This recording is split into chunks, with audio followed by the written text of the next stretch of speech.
Hi, it's me. It's Claire. Yeah, this is not where I normally am. Now I live in France. But I noticed that I have 100 subscribers. That's kind of fun. And I saw there's a lot of feedback on my White Tiana video. Some of you guys got it. Some of you guys didn't get any of it. Some of y'all got to get outside, which I think is interesting. It gives me something to work on, like how clear I am with my points, you know? I will try to be more concise.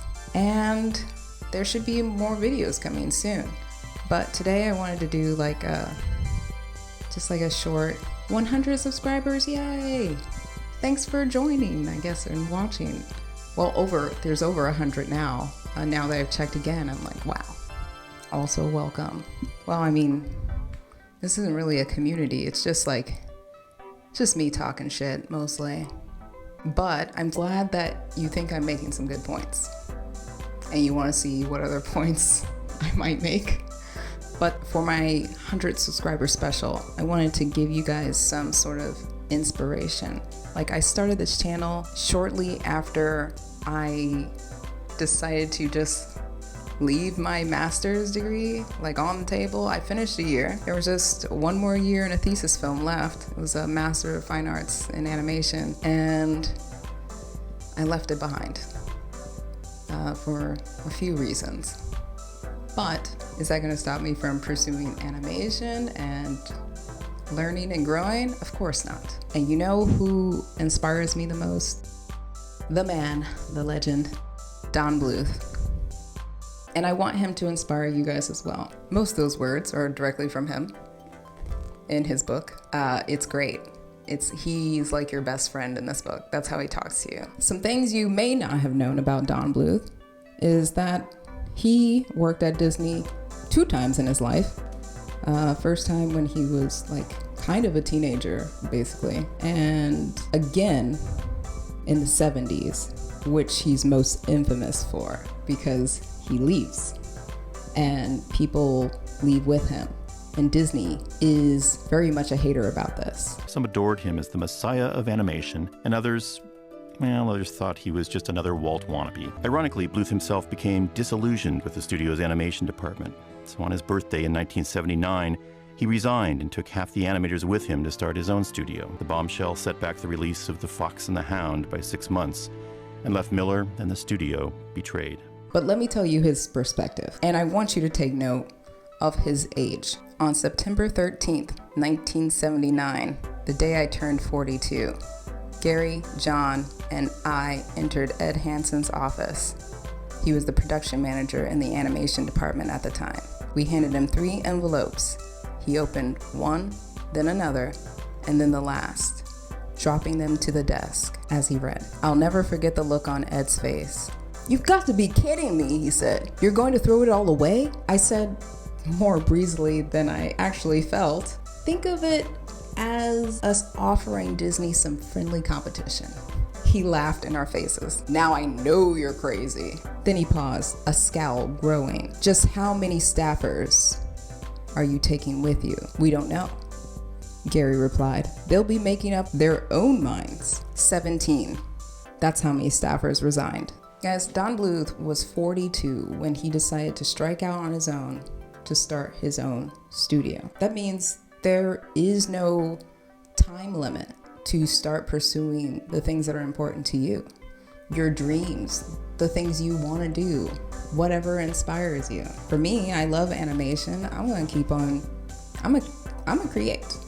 Overall, like, the important part is that you find your happiness and you pursue it. And there's over 100 of you here now, so I want you guys to also know that it's never too late. Some of you know that, some of you don't. But look, Don Bluth did it. He was 42. He started his own company. He had a lot of people follow him, and he made very successful films that we've all loved, like The Land Before Time, Anastasia. Now I also want to just jump a little bit ahead. This is how Don Bluth described Disney in the lead up to him leaving. Walt never claimed to be an artist, but he surely was. His films showed it. He never compromised. Yet daily, I could feel the gears of the Disney machine clanking around me. The animators just cogs in its machine. To the average John or Jane Doe, a cartoon is just a cartoon, one being as good as another. The suits on the third floor seemed to share that point of view. To them, a good cartoon was one that put money in the bank. To me, it's more than that. With every stroke of my pencil, I was willing Walt's legacy and the 9 old men to stay alive long enough for us to breathe new life into animation. All we animators needed was an investment of time and money. I put on my big boy pants and went to the suits. We need time to skin our knees so we make mistakes, I complained. Creating art requires innovation and patience. But in the business world, that translates into an element of risk. In other words, not good. I kept being told, as long as the audiences are buying our films, don't rock the boat. Now, I bring up this quote because it's exactly why I have a YouTube channel. I want people to really start supporting art. Don't just spend your money on anything, because that is what they look at. They're not looking at whether that movie was good, what the ratings were. They give less than 2 shits about ratings. I think it was right around the time of the Oscars, where it was just around the corner. And he said, I'm not interested in the Academy Awards. I'm interested in the Bank of America Awards, what the money of these things pull in. And it was just absolutely the worst thing to tell a room full of artists. It was so discouraging. What they care about is how much money. That's how we have a Mufasa. Because the Lion King live action made over $1 billion. So if you want the artists to be able to create and make good stories that you would enjoy, that your whole family would enjoy, you gotta keep your money to yourself. I mean, if you're already subscribed to Disney Plus, just wait for that shit to come to Disney Plus then. Just use your money wisely. Or use your money for the things that you think are valuable.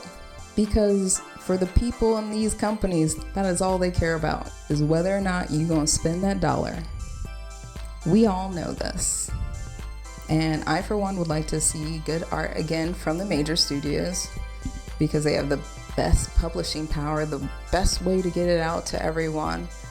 I mean, someday I hope it's more equitable to publish content to a wider audience, But that's not today. Today, we have Inside Out 2 just happened, and we have Moana 2 coming, and Mufasa. I don't know, we can put 2 on that if you want to. The Lion King 2. Everything's a 2. It's sequel city right now. So it's kind of a hard year for animation, I think, in my opinion. I mean, even my content is going to be less about the new stuff, because there's just not much out there, especially anything that's worth talking about. You guys will see some stuff from me. Don't worry. And there's plenty of other YouTubers out there to talk about all the shitty stuff coming out. You're spoiled for choice at this point. So thanks, Thanks for putting me in your pool of options. Thanks for subscribing. Bye. My first film, Rescuers Down Under, came out. Phone rings at like 8 in the morning. Mike, yeah. Jeffrey, yeah. So what's going on? What's the numbers? He said, made $5 million. It's over. There's no advertising, nothing? And he said, Tom, the movie doesn't work. It's over. And I started to cry on the telephone.